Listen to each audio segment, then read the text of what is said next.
Have you ever written a lesson plan and you thought, man, I nailed that? I have. And years later, I pulled that exact lesson plan out to share with some of my students that I was teaching in my college class. And I looked at that lesson plan, and you know what I noticed? It didn't align. I did not have objectives included in my lesson plan. And I sat there and I thought, wow, I really missed the mark on this lesson plan.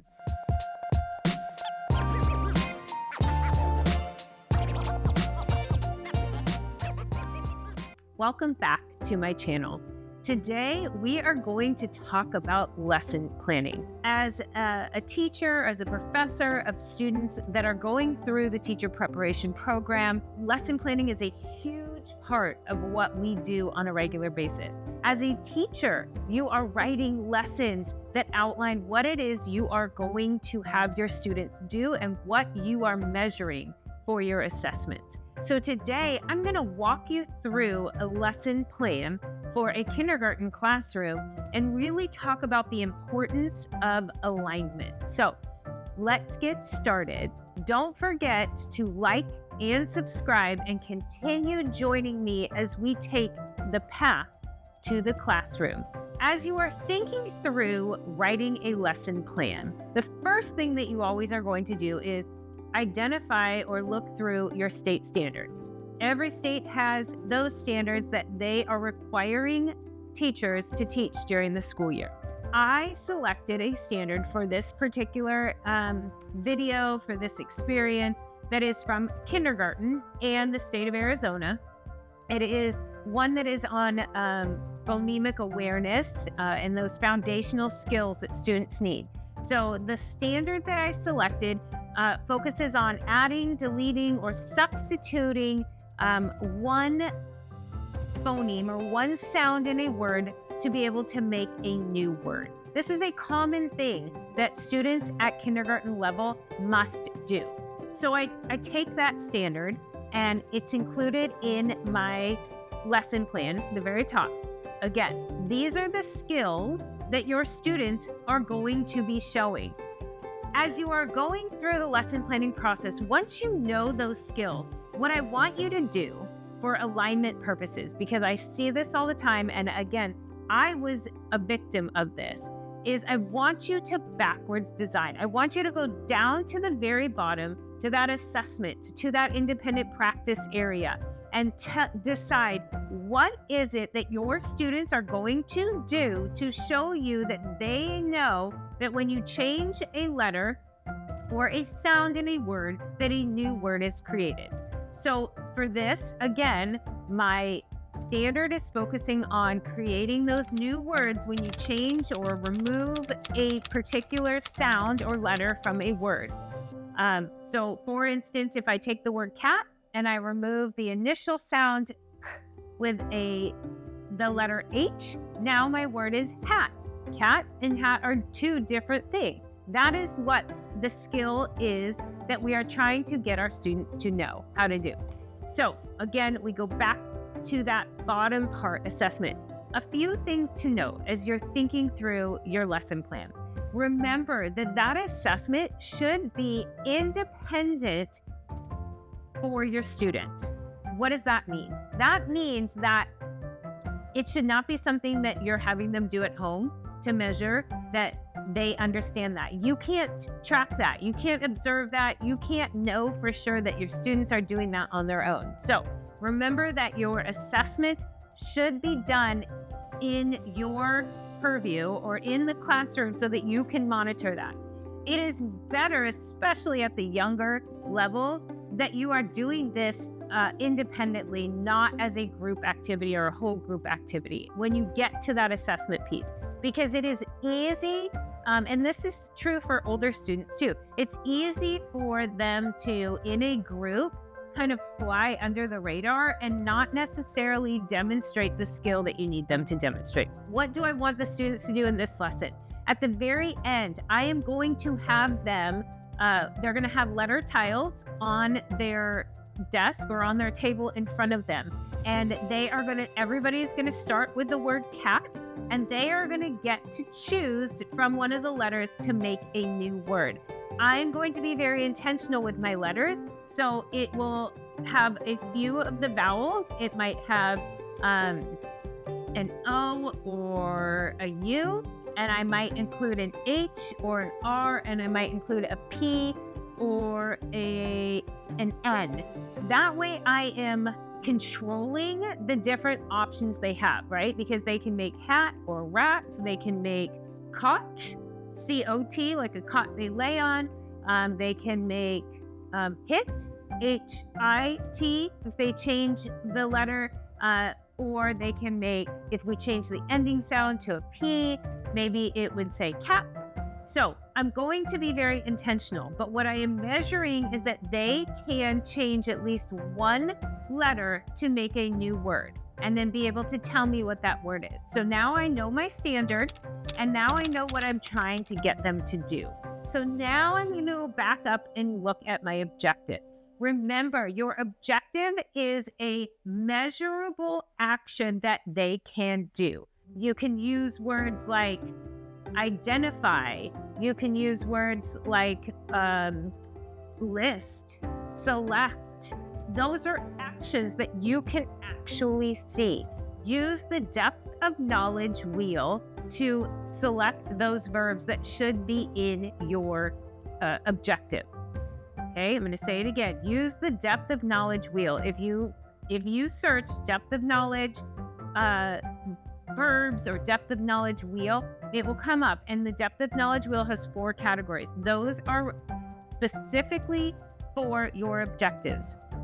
Remember that there are levels. We're not going to get into the depths of knowledge, but for this one, we're going to stay in that level 1. We're really just identifying that when we move one letter, that a new word is coming up. So there you go. I said it. We're going to identify. So my objective can become the students can identify a new word when one letter is removed or changed. I'm going to hone in on change. When one word is changed. So there is my objective. So now I have my standard. I have my objective that is aligned to that standard. And I know what I'm going to assess to make sure that the students have that. Those 3 areas must work together. If they do not, go back to the drawing board, because you still have things that you need to do to make sure that that lesson plan is ready for your class. Once you have that objective outlined, you know that they're going to be identifying that when you change one letter, a new word is created. Now you can start building. How am I going to get them to do that? Perfect. What materials do I need? What words are going to be important? Please remember, vocabulary is really important in a lesson. Do not assume that your students know what you mean when you say, I'm going to add a letter or I'm going to remove a letter. Make sure you're reminding them of that before you ask them to do something. Think through what are those big words that a student is going to need to know in order to be successful. And then you have to grab that attention, that anticipatory set, that hook, whatever your lesson plan calls it, you need to make sure that you are getting that attention from the student.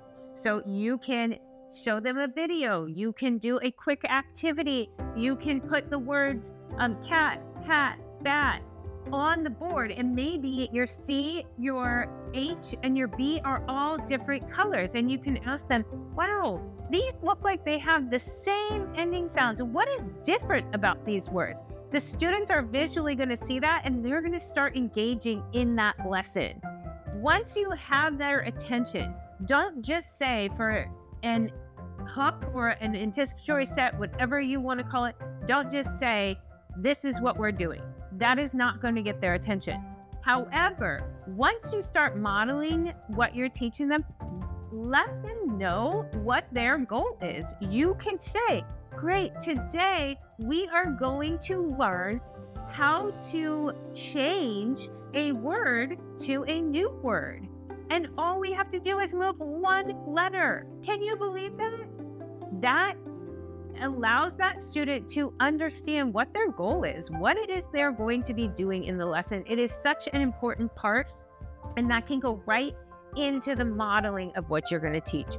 And then you start modeling. You have to show the students what that looks like. Walk them through it. Put a word on the board. Use that word cat. Okay, now we are going to get to that modeling part. And this is where you're going to teach your student what it is they need to know in order to be successful in that assessment. Model the steps for them. So you may have already had the words cat, and bat on the board. You have cat, the C, the H, and the B in different colors. Great. You are already setting the stage for them with this. You can point to the letter cat. Let's spell cat together. C-A-T.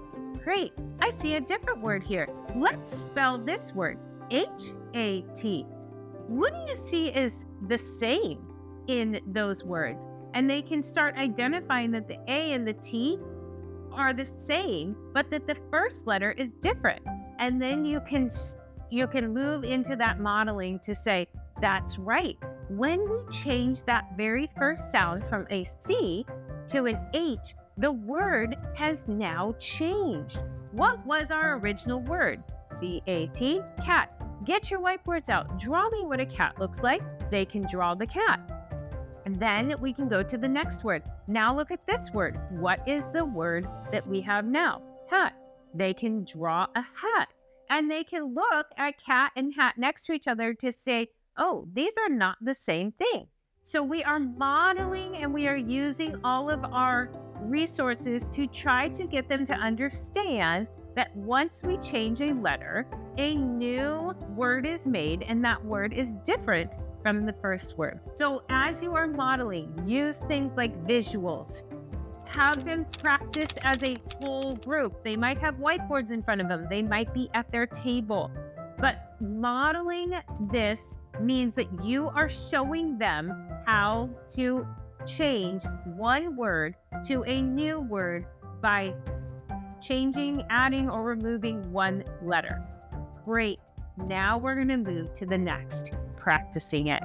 Guided practice, you might hear it, or you might see it in a lesson plan as guided practice. You might see it as just practice. There are so many different terms that you are going to see out there.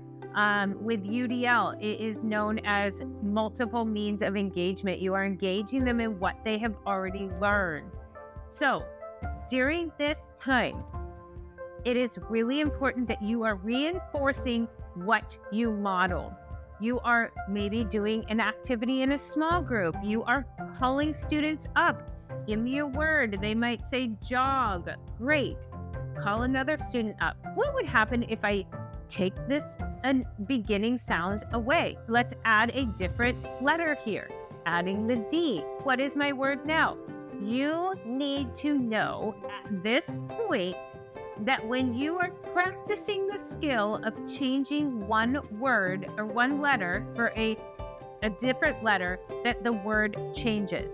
Before your students move into that assessment or that independent practice, make sure you have a good gauge of how well your students are doing in the process of practicing.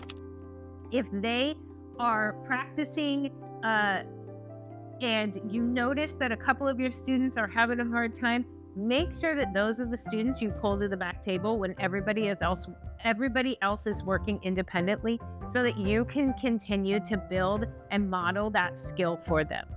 And then finally, you move into that assessment again. Now remember, we started our lesson with the standard, and then we moved to backwards design, where we went to the assessment to decide what it is we were trying to measure. So that assessment needs to stay the same. At this point, my students are going back to their tables, and I have selected different magnet tiles or letter tiles on their table. Everybody might have the same letters. This is a place you can differentiate and give some students harder letters if you know that they are exceeding the skill that others may not be. So Then you may tell them, okay, everybody, let's spell the word cat together. Let's listen to the sounds. And let's spell it C-A-T. Excellent. Now I want you to pick one letter that you're going to take away or remove. There's that vocabulary. And you're going to add one of your other letter options. Excellent. Now, what is your new word? And you can either be working with the students that are still struggling on this skill in the back. And what the students at their independent table are doing is then they would write the new word and draw a picture. And that is what you will check and make sure that they understand it. Or if everybody is working and everybody's kind of understanding the skill you're working on, then you can be walking around and observe. You can check off, yep, this student has it, this student has it. This is so important. You never want to assume that your students are mastering a skill without somehow assessing and documenting that. That is why that independent practice or assessment is so important. You need to know independently that your student is mastering those skills. And then we always want to close it up because we can't leave anything hanging. You want some sort of transition. This could be a song. I love making songs up in the classroom. So I might say something like, if I spell the word cat, C-A-T. If I spell the word cat, it's C-A-T. If I change the letter C to the letter H, now my new word is, and I let the students say that out loud. I don't know. I literally just made that up in this moment. But you could do an activity where you're just kind of closing up the skill that you have been working on. You can do, maybe you're going to specials or you're going to lunch. You can do a transition where it's a group at a time and you could point to that table and say, I had the word jog and I'm going to change the beginning sound to a D. What is my new word? And that group can say dog. They can go line up. You are reinforcing that skill one more time and you are kind of closing up what was learned. So just to recap, and again, alignment is important. Standard, you have to know what you're teaching. Go to the assessment. Make sure that assessment or that independent practice is actually doing what that skill is saying. Then develop your objective. What are you measuring? I'm measuring they can identify. Could they move one letter for another and identify a new word? And then you can start building out, okay, now how am I going to teach it? Because if you know your standard, your objective, and your assessment, and you know that they all align to solve the same skill or the same mission, then the meat of the lesson and how you teach it can easily be developed. All right, well, I hope that you have taken a few things away about lesson planning. I know that if you are a new teacher or you are still working towards being a teacher, lesson planning can be a really challenging thing. It's something you have to share with your principal. It's something you have to share with your professor. So take these pointers and continue to make the best lessons you can for your teachers as you work towards your pathway to the classroom. Thank you.